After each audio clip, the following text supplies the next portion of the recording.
And Natasha, we've been reporting all morning that it seems like Leader McCarthy and his allies feel there has been some progress made. There were some meetings last night, potentially made more concessions. So we're joined now by Congressman Pat Fallon from Texas. Congressman, thank you so much for being with us today. I want to start there. So as far as you know, more concessions to this group of 20 or so that haven't supported Kevin McCarthy.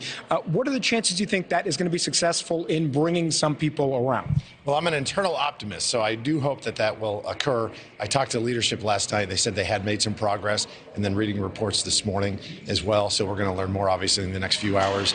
But, we shouldn't even be here. I'm a firm believer that we should caucus, and when you caucus, the person that is nominated for Speaker wins. That way you cut out the entire other party.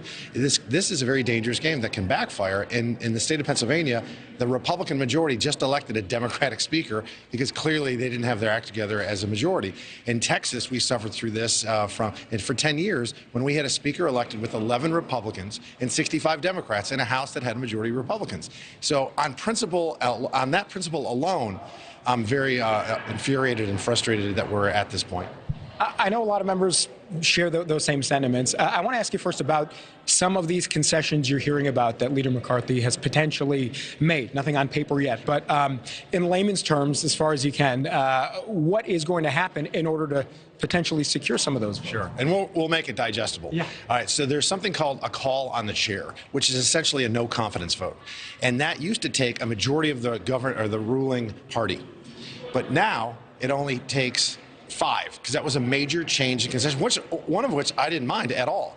And now they want to go to any one member can do a no confidence vote, call for one, and then you have the vote. And that would be a vote. You could remove the Speaker of the House. Just one vote would make everybody come in and vote on that. Correct. And the difference between 5 and 1 is absolutely immaterial. And to fall on your sword is just semantics and theater, really, because think about this. There are 212, there are going to be 213 Democrats. 5 Republicans voting with all 213 Democrats is 218. That's a majority that would remove the Speaker. So reducing that number from 5 to 1 is semantics because we already have 20 people that are opposed to McCarthy now. Yeah. Congressman, I just want to ask you before we let you go, how do you think this all ends? What is the path out of this?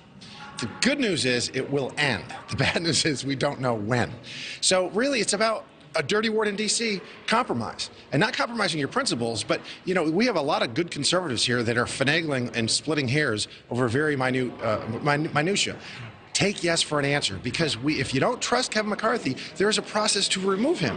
So I think he's going to be a man of his word. We need to govern with bold conservative values. That's what the American people elected us and brought us here to do, and I think that's what we'll do going forward. And we're already out of time, but very quickly, does this end with McCarthy being Speaker or someone else?